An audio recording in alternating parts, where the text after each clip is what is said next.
No sé tú, pero hay momentos en los que uno debería detener todo lo que está haciendo y escuchar con atención. No porque alguien esté gritando, sino porque varias voces, separadas por décadas, países y culturas, están diciendo exactamente lo mismo. Y cuando eso pasa, no es coincidencia, es advertencia. Libros de finanzas escritos en contextos completamente distintos por autores que nunca se conocieron entre sí, repiten una verdad incómoda. La mayoría de las personas no tiene un problema de dinero, tiene un problema emocional con el dinero.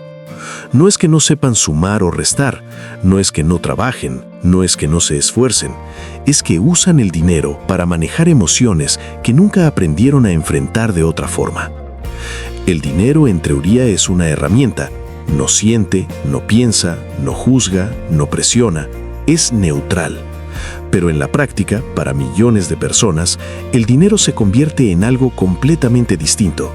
En premio cuando el día fue duro, en consuelo cuando hay frustración, en símbolo de estatus cuando aparece el orgullo, en escudo cuando hay miedo, en anestesia cuando duele la realidad.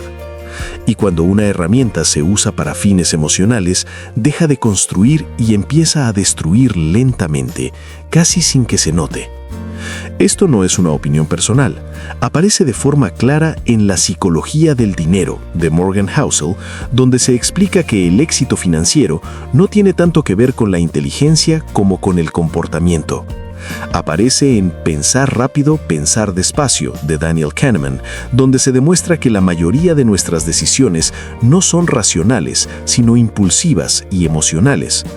Aparece en Padre rico, padre pobre, de Robert Kiyosaki, cuando se habla de cómo el miedo y la euforia dominan las decisiones económicas.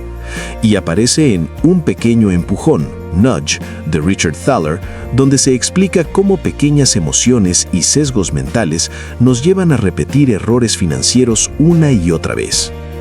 Todos coinciden en algo esencial. El dinero casi nunca se pierde por falta de información, se pierde por reacciones emocionales mal gestionadas. Y lo más peligroso es que esto ocurre de forma silenciosa. No pasa de golpe, no llega como una crisis inmediata, se acumula mes a mes, decisión tras decisión, excusa tras excusa. El patrón es casi universal. Llega el ingreso y con él una sensación de alivio. Por unos días parece que todo está bajo control, las cuentas se pueden pagar, el estrés baja un poco, la mente se relaja, pero ese alivio dura poco, muy poco. Entonces aparece el pensamiento que se repite en millones de cabezas: me lo merezco. No como un razonamiento lógico, sino como una respuesta emocional. Me lo merezco porque fue una semana pesada, me lo merezco porque trabajo duro, me lo merezco porque siempre estoy ajustado. Y así el dinero empieza a cumplir una función que nunca debió tener: regular el estado de ánimo. Cuando hay estrés, se gasta. Cuando hay tristeza, se gasta. Cuando hay frustración, se gasta. Cuando hay euforia, se gasta aún más. El dinero deja de ser una herramienta de largo plazo y se convierte en un calmante de corto plazo. Alivia hoy, pero cobra mañana. Y cobra caro. Cobra en forma de deudas, de ansiedad, de sensación de estancamiento, de años que pasan sin avance real. Aquí aparece uno de los errores más comunes y más destructivos: tratar al dinero como si fuera una extensión de cómo te sientes. Si te sientes bien, gastas para celebrar. Si te sientes mal, gastas para compensar. Si tienes miedo, te paralizas y no inviertes. Si estás emocionado, exageras y asumes riesgos innecesarios. En Pensar rápido, pensar despacio, Kahneman explica que tenemos dos sistemas de pensamiento: uno rápido, automático y emocional, y otro lento, reflexivo y racional. El problema es que el dinero casi siempre se decide con el sistema rápido, y cuando eso pasa, la lógica llega tarde, cuando el daño ya está hecho. Por eso tantas personas saben exactamente qué deberían hacer con su dinero, pero hacen lo contrario. Saben que deberían ahorrar, pero no lo hacen.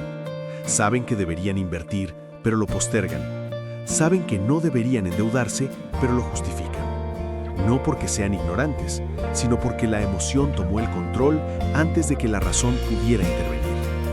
Y mientras no se entienda eso, ningún aumento de sueldo va a solucionar el problema. ganar más solo amplifica el mismo patrón. En La psicología del dinero, Morgan Housel insiste en una idea poderosa. El verdadero riesgo financiero no está en el mercado, está en el comportamiento humano. Las personas no quiebran porque no saben qué hacer. Quiebran porque no logran mantenerse firmes cuando sienten miedo, ansiedad o euforia.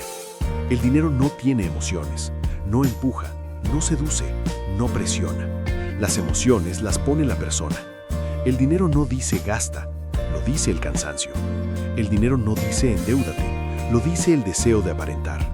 El dinero no dice no inviertas, lo dice el miedo a equivocarse. Mientras no separemos claramente emoción de herramienta, el problema se va a repetir una y otra vez. Cambiará el monto, cambiará el contexto, cambiará la edad, pero el resultado será el mismo. Sensación de esfuerzo sin avance, trabajo constante sin construcción real. En Padre Rico, Padre Pobre, se repite una idea que incomoda porque quita excusas. La inteligencia financiera empieza cuando aprendes a controlar tus emociones antes que tu dinero. Porque si no puedes controlar lo que sientes cuando decides, nunca vas a controlar el resultado. El dinero necesita reglas claras, no estados de ánimo. Necesita procesos, no impulsos. Necesita disciplina, no motivación momentánea. El dinero es una herramienta, como cualquier otra. No se usa cuando estás furioso, no se usa cuando estás eufórico, no se usa para llenar vacíos emocionales, se usa para construir. Y construir es lento. Es aburrido, no da dopamina inmediata, pero da algo mucho más valioso: estabilidad, dirección y tranquilidad mental. Y aquí viene la verdad final, la que casi nadie quiere aceptar porque elimina todas las excusas externas. No es cuánto ganas, no es si el sistema es justo o injusto, no es si el sueldo alcanza o no, es cómo decides cuando sientes algo. Mientras el dinero sea una emoción, será inestable. Cuando se convierte en herramienta, empieza a trabajar para ti. El que domina sus emociones, domina su dinero. El que no, siempre sentirá que el dinero se le escapa, no porque falte, sino porque nunca estuvo bajo control.